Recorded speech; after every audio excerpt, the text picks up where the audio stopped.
Yo! So with this video, I think I'm going to be talking about religion and good and evil.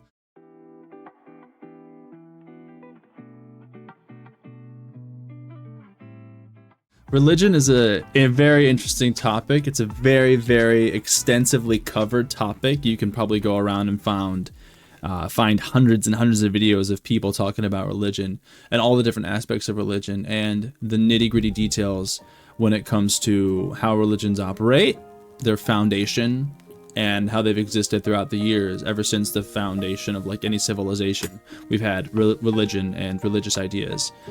So the point of what I'm going to say is basically give my input on religion, give my input on how religion should be implemented in the world, and give my input on what you should do if you want to pursue religion or religious endeavors, or basically that mindset related to that, right? So I'm going to be sort of encouraging my ideas and opinions, and please understand that you can form your own as far as this goes. Especially religious freedom is incredibly important. Having your own ideas and developing your own morals and values and outlooks on the world is extremely important. And throughout my 30 years of being alive, I've developed a lot of different views on the topic, and I've had a lot of epiphanies, and I've had a lot of changes over the years. One kind of constant I've had, which I'll come out and say for like at least, a decade and a half, has got to be that I'm pretty much an atheist, pretty much agnostic, I would say, actually, because I totally am willing to concede to new information when it comes to learning more about religious things, like if there is proof of any higher beings that have created the universe. And I do concede that we don't know everything, but also there's such an insane amount of arguments and information from scientists that conclude that most of what we can see in the observable universe can be scientifically proven. It's just the things that we don't quite understand. We don't have the tools or the resources to understand them yet. So I'm in line with that viewpoint, where evidence really does explain everything. Stuff that's unexplainable either is coincidence because of the mass numbers of things that can happen in the world, like miracles and amazing things that happen to people and individuals throughout the whole world. They credit religion, they credit their God, they credit their deities, and it has been a thing throughout the entirety of human history. Is whenever we wanted a better crop, wanted a better harvest, we would pray to the gods, and if it ever did happen, boom, you have your validation. And if it ever didn't happen, it meant that you were doing something wrong. It meant that your civilization was doing the wrong things, and they were getting punished by the gods. So we always search for reasoning in the world, like why is these things happening, and why can't I understand the world, and what type of things can I do to change the outcome? And it's understandable to want an explanation. And what I'm going to talk about basically is boiling things down to the simplest levels, tracing this back to the source, and asking the questions that you kind of overlook sometimes because people don't talk about them as much. Like, why should I even invest any thought into religion at all? And why is religion even in the conversation? Because I'm interested in those types of things. I'm interested in making sure that we understand the basics of problems rather than the hyper minute, very specific details of religion and topics in general. I'm interested in boiling things down to the simplest function. That way people can understand each other, because I think the more broad you make a topic, the more you can connect on the topic. Because once you get down to the specifics, it's where the arguments start to set in, because things are getting too refined and too detailed. So I love to talk about things in a general sense because it becomes more simpler and relatable, and people can talk about them more. So I'll bring this back to when it comes to religious conversation. Why is religion even there in the first place? Well, it's understandable that humans would pursue a religious outcome. It's understandable that humans would pursue a type of thing that would explain the world. It's understandable that humans could not live without an explanation. We are intelligent beings, sentient beings. We're at the top of the food chain, yada, yada, yada. We basically thrive on figuring out the world. Like, the first humans in our history were solving problems about how do I best survive this next day? How do I build a structure? How do I make shelter? How do I provide for my family? How do I keep my legacy going? How do I keep humanity going? They were working on the most simplest of problems. And when they finally started to think about like, well, why am I even here? That's an important question. And I don't know how to answer that. And when they saw an answer was not ready. An answer was not available. It was never going to be available, and it still isn't available. Go figure. We're never going to have an explanation for why exactly we're here. The only explanation you'll have is one that you create. Like if you answer that question, it is always going to be subjective. Why anything is almost always subjective. Answering the question of why is almost always subjective. It's almost like interpreted by the person involved and not interpreted by data. Like there is no objective answer as to why we are here. Otherwise, there would be like a functional, measurable purpose, and you can't measure a purpose of an existence. And so in order to answer that question, you must create an answer. There is no other way to answer that question. So when you ask these questions like, what am I going to do with my life? Why am I here? What's my purpose? If your answer is like something that doesn't satisfy you, like, my purpose is to grow crops. My purpose is to build industry. My purpose is to work so that I can provide my family. Like if those answers are like, I don't like that answer. I don't want to have that type of purpose. What's my higher purpose? If you still are seeking the answer, eventually you're going to fail and seek out something that will provide that fulfillment in that answer, that purpose, that meaning to your life. So what would be the most common conclusion? Well, something that would check all those boxes. Religion checks all those boxes. When you seek out a religious viewpoint, you get the answers you're seeking. And Christianity answers so many questions that people and humans have in the Bible when it talks about the different stories and the different proverbs. It answers a lot of questions about why you were here, what we should do, what values we should have, and what principles we should follow. And it's totally understandable that someone would have to create something like that so that people are satisfied, people have meaning. Because once people start to get too distracted and too distraught that they don't have any meaning in their life, they become, depressed and less functional and less useful. If we're talking about an evolutionary standpoint, which I like to talk about as far as that goes, I love to talk about an evolutionary standpoint because it makes sense, because evolution is measurable. It's something that we can observe, it's something that we can, almost even predict. And so explaining things from an evolutionary level really makes sense. Like, how come every butterfly exists and has a certain color scheme? Like, we can answer that question. Like, it helps them in their environment somehow or another. And like, the species that evolve the most are the ones that survive the longest. And so if you develop answers to questions like, how do I survive this? And you have an answer, it might help you survive. And so if I have a question like, how can I make the most out of my life?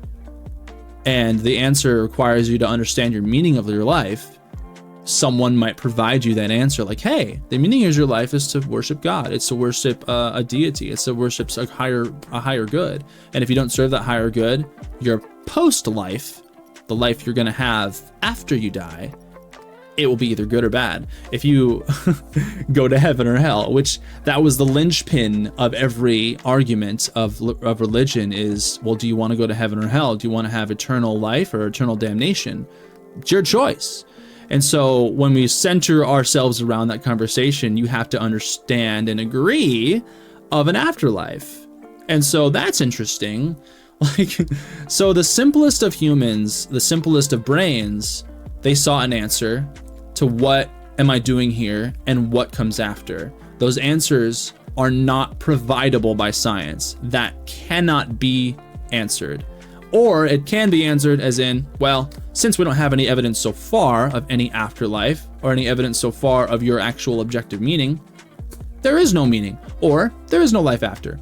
And that's provable in a sense because there's no factual answer.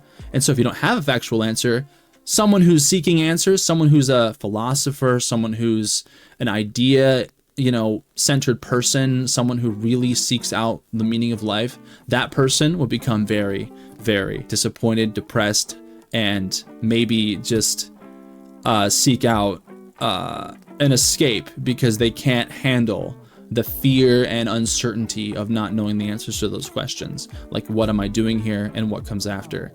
And I understand. I totally understand and get that that would happen. And so if we can agree that all of what I just said is sensible, we can agree that it's sensible that a religion would form. Because if you're an idea man, you're creative, like, how can I satisfy the masses to make them calm, to make them understand how to live their lives and how to live it properly? And how do I create a moral rule set and also provide meaning to life and also guarantee that they can be functional until they die because they have a guarantee of an afterlife? How do I accomplish all this? Because I don't have any answers. I'm never going to have an answer. Let's create a religion. I mean, it's not that simple, obviously. You don't just create a religion. Well, you know, sometimes you do. I'm sure there's evidence of it, and I don't know exactly what to reference, but you can create a religion out of anything. You can create an idea out of anything and start making pillars to support that idea. And if the idea is not centered around measurable data, if it's not centered around evidence, you can kind of create your own evidence. And if someone understands that idea and that religion and that what's the word, that basically that covenant, or just the industry or the community, that whole community is based on faith, then you don't need a lack of an answer. Well, you don't really, what I meant to say is you don't need evidence if it's based on faith. If the answer is faith, you already have your answer. You don't need to seek out evidence. If I ask you, like, hey, you said that God spoke to you, I need some evidence, because if I had evidence, I'd be on board 1000%. I am on board. I will devote my entire life to this God. I promise you. But if you can provide one morsel of measurable evidence, I'm on board. It's like, it's a constant argument. Like, as soon as you get that evidence, we're moving forward. We're going forward, knowing that for a fact. And everyone calls like, hey, atheists, I have measurable evidence right here. And the atheists are like, well, sorry, that's not really measurable evidence. It's a shape of Jesus in the clouds, or a shape of Jesus on a cookie, or a pancake or something like that. Like, we're talking about like things that look like they're evidence but not evidence. And so everyone who wants it to be evidence concludes that it is evidence, and everyone who doesn't want to see it as evidence measures it and understands it and proves that it's not evidence. Because the people who want to believe it will and provide answers for it, but the people who are neutral and centered and science-minded,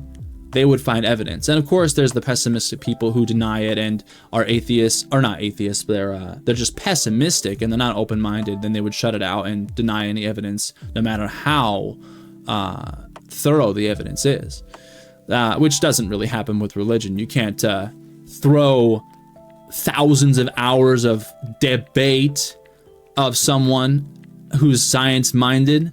You can't debate them for 3 hours and say things to them and have them be convinced of religion. You can't have them be convinced there's a God. You need to show them evidence, not talk. If anything you're doing to try and convince an atheist that God is real is involved in just talking and not showing, if you can show something and measure something, then boom, the scientists will be on board 100%. I guarantee it, unless they're closed-minded, I guess. But scientists are generally open-minded. They're open to being wrong. They're open to new information. If they're not open to new information, they're bad scientists, and they're probably going to be kicked out of their field. Because that's basically the idea behind science, is measuring data, creating hypotheses, and finding conclusions, and changing your entire basis if the evidence doesn't prove your point. So I think I've talked enough about like religion as a whole when it comes to these types of things, and the reason it exists, providing answers for people who need them, and the reason why it was created, and the reason why it still exists today, is because obviously over the last 2,000 years, we still don't have answers, and we never will. It's never going to happen. If we get to the end of the scientific information, there is no end. Like if we discover, oh, this is how the universe was created. Here's my measurement. here's my evidence, here's my step-by-step understanding, and I can show you it. I don't have to talk about it. I can show you my book, I can show you the pictures, or I can show you whatever it is, whatever data they have, they can show that data. It's not just about talking, it's about proving, beyond a reasonable doubt anyway. If you can prove those facts beyond any reasonable doubt and they make sense, then boom, you have your answer. If scientists prove the creation of the universe to no fault, to no debate, to no error, then there will be one more question. Well, how did that get there? Those measurements, how did those measurements get there? How come the foundation of our physics is the way it is? We don't have that answer. And so we never will. So a religion might exist forever, and that's understandable. And I want to turn this all around and come back to one of the things I always mention when I talk about religion is I absolutely love that religion exists and that religion helps people. It is the most amazing thing in the world that we can help each other by creating these values point by point in these books, in these teachings, in these gospels, in these proverbs. We can teach each other these things in a functional way and have each other become better people. It's amazing that we're able to do that. And I've always talked about like, hey, I'm not a religious person, but I do appreciate all the values because there's so many amazing values. Like if you go ahead and read the Bible and you don't take away it as fact, but you do take away the good values, you will become a much better person. And if you read it every day, if you quote it every day, if you understand it every day, you'll become a better person, I guarantee it, because there are great morals and values and provable like analogies that help you become a better person. And so I would never deny that. And the same thing exists with spirituality as a whole. Different types of religions that have, good and evil. You can take the good values from the good and understand the evil concepts and hopefully avoid them, and understand that there might be either spiritual punishment, or if you're not a fan of that, you'll get civilization punishment. Like if you're generally a bad person in civilization, karma's not going to happen, but people are going to push you away. That's the natural instinct of people, is to push away negative ideas and things that bring them down and make them feel worse, because people want to feel good, people want to feel healthy, people want to feel positive. And so if you're bringing negative ideas and negative concepts that go against all the teachings and morals that we've learned from spirituality, from just being alive on the planet, or from religion, if you're pushing those good values away, people are not going to have a good time. People are not going to enjoy that. So it's important to have those values. That way you can be a functioning member of society and you can be a good person and you can feel good along the way. Because if you're helping people, if you're bringing good values, if you're having great character, if you're honest, if you're authentic, if you're helpful, if you're trustworthy, if you're kind, if you're generous, if you're sacrificing yourself for the needs of others, all of these things come back around to you because you're spreading positivity, and positivity has a way of looping around because people tend to feed off one another when it comes to their energy. And that's not like a provable thing, honestly. It might be measurable when it comes to psychology. There's probably some scientific studies that go through like social experiments of positivity, and I'd love to research those a little bit more, but those are my instincts that tell me that's a little bit true. So just mentioning and concluding that I really do love the fact that religion exists. And so if you decide that you're all in on religion, no qualms with me. I love that.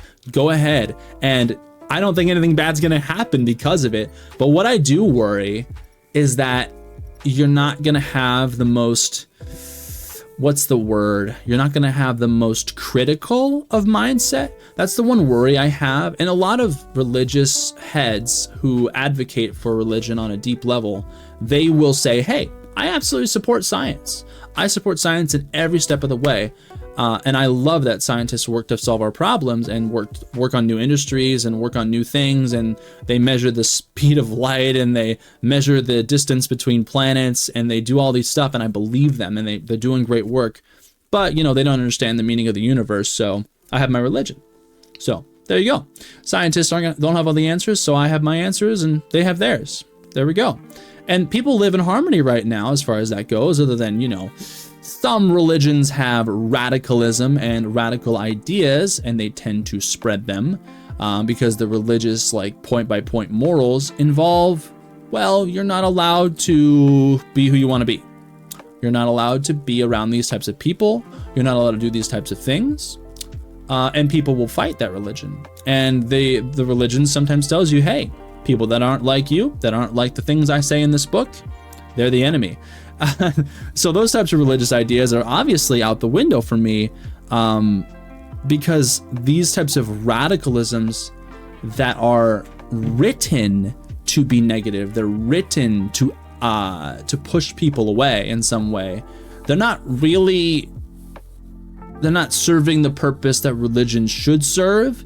If I were to boil it down to the invention standpoint, like if we go back to the history, back years and years and years and years and years and years on any religion to see why it was founded and when it was founded and all of the things that appeared to create the pillars of this religion, if we looked at all those and analyzed those, if we could see those, we would understand, like, is this religion made for a good purpose to help people understand the meaning of life? Or was it created to serve someone's agenda? Or was it created to serve a race or serve a people or serve a country? Because I would bet all my life savings that some religions appeared because of that. It's to serve some specific person's agenda. And they evolved from there, and ever since then they've existed and had faults, and we've had wars, we've had so many issues, we've had terrorism. I mean, those types of things are true, but obviously it's not true about every part of a religion. Sometimes there's just radicalisms that use that religion for bad, and not all parts of that religion are bad, but the radicalists that take the most radical, violent, cruel points of their religion and they utilize them as preachings to justify their doings. It's very interesting. And the same is true about every religion, not just ones that you might think I'm implying, but Christianity and these types of very godly religions. People use them for bad things, for justifications that make no sense, for justifications that allow them to do evil. And they fall back on their religion like, no, I'm not evil. I have absolution. I'm not evil because in the Bible it says this, this, and this. So what I did was just as Jesus did, or just as God did, or just as the religion says. And they fall back on these types of ideas to kind of justify their actions. So obviously there are exceptions to every rule, to everything that is in the world. If you create a rule set, there's going to be exceptions. If you create a religion, there's going to be exceptions to all the good that comes from it. And that's kind of obvious, but it's worth mentioning. But yeah, I forget what road I was going down. What I was really talking about was the simplicity of this type of thing, where, you know, these religions are all created in their own way and they serve their purpose. And I think if I wanted to get back to like good and evil is a good subject to talk about, because one of the main arguments about having religion is, what type of moral compass are you going to develop without a religion? Say the religion just poof wasn't here on this earth, would everyone in the world start pillaging, raping, destroying, unaliving people, assaulting people? Would they steal? Would they loot? Would they lie? Would they cut? Would they punish people? Would they do everything under the sun that would damn them otherwise with religion? Is religion serving a purpose to keep people from doing bad things? Is that really the case? Are people really scared of going to hell, and that's why they're not doing the bad things? Or if we remove religion, is everything going to stay the same? Which one's true? I think I would err on the latter. I think that if religion did disappear, if it wasn't here, I think humans are good. I think we know what is good. And if it's not because of a religious purpose, I think it's because of an evolutionary purpose. We can create pillars of understanding around science to say, hey, for the betterment of our species, for the longevity of our species, we should probably not kill each other. We should probably respect each other's property. We should probably tell the truth to one another, for the betterment of our species anyway, for the betterment of our community, for the betterment of our society, for the betterment of my community, for the betterment of my family, for the betterment of my friends. I should probably do all these good things, and I should hope that my friends will do the same. I should hope that my family would do the same. I wish all of them happiness and well-being because I want them to live long lives, and I can measure that. I don't have to worry about like someone telling me, hey, here's a lesson on how to be a good person. I can see the world and see, well, I should probably do this. And that's not that I need to be a quote unquote good person, but I want to serve a purpose of success, like success versus failure. And I've seen a lot of podcasts and debates and arguments talking about that. Like, we'll know what succeeds and we'll know what fails. And if we notice, well, a lot of people seem to be dying because we don't have anything to outlaw death. So maybe let's make a law in our civilization to make that not happen in some way, because people don't know good from evil, and so people are murdering on a whim, and we're all gonna die if we don't stop this. So our civilization would have a knee-jerk reaction to say, hey, let's create a law and enforce the law. And that was our main basis on, stopping murder. So that's good. So like, what other things are there? Like lying, like, can you measure lying and say, like, this is a certain amount of evil, a certain amount of bad, and being honest is a certain amount of good? You can't really do that without knowing that it's bad or good, unless you have something to center it around. And I would argue the center is kind of community success. Like, if you went into a community that was completely atheist and you started talking to people like, oh, like Jenny lied to Jake about, that she sent out, a letter one day, and then later, 5 days later, he wanted the letter to be sent and he doesn't know what's going on. So now he hates someone who told him a falsity, and that bred conflict, that bred violence, that bred just distrust in the group, in the community, and that would lead to a failure of community. All these tiny things, these tiny little lies would snowball and create a distrustful, hateful community, and that would not succeed. If you measured a community that told the truth and you measured a community that told lies, which one would be more likely to succeed? We could probably measure that. And so we don't need necessarily a religious guideline. We can sort of understand that that's a good thing as in successful thing. So that's an interesting point. And you can think about that all you want, because there's a lot of different analogies you can talk about. And religion provides great proverbs and analogies to talk about these types of things. And I would argue you don't really need the religious text necessarily. You can talk to people, you can research things on your own, you can go out in the world and have experiences, and those would tell you like, hey, this would opt for a more successful outcome, so maybe I'll do this a little bit more, rather than reading a book and telling you, hey, well, it looks like this story tells me that this action is a bad thing, and then this story tells me that this action is a good thing. And so I think I'll follow the good thing, because that seems to be what the author wants me to think is good, and seems to be the successful outcome, and it seems to lead people to heaven. Like, do you really need a point-by-point list that tells you how to get to heaven? Like, looking up online on Google how to get to heaven, and it pops up, like the AI pops up and it says, hey, here's 10 things that you could do to get to heaven, and you follow them to a T. And for some reason, maybe one point isn't on there about like not slashing your neighbor's tires or something like that, or slashing a stranger's tires. That wasn't on the point by point, so I'm gonna do that, and maybe I'll still go to heaven. Like, that's one example of an easy fault of not following like a point by point guideline just to get into heaven. Like, if I follow every moral and principle and value that's in the Bible, I'll get to heaven. Is that really what we need to measure? Or we just measure the success, the health, and the well-being of people, and then find values centered around those successes, and then we put those points together, and maybe we just collect them as an idea or a text. We can put them in a text if we want, but people will just understand these ideas are successful and these actions are successful. Do we really need religion to tell us that, right?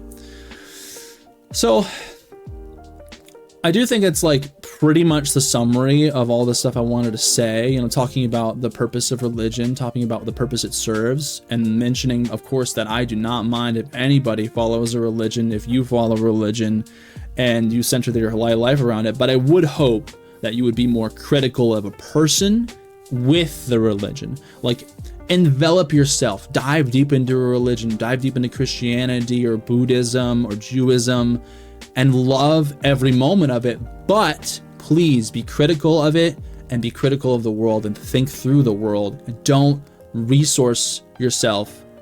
Don't block yourself into your religion being the only resource for information or the only resource for values. You can learn a lot from other religions. You can learn a lot from other people, from experiences, from different analogies, from podcasts of people talking about religion. You can learn a lot from these things.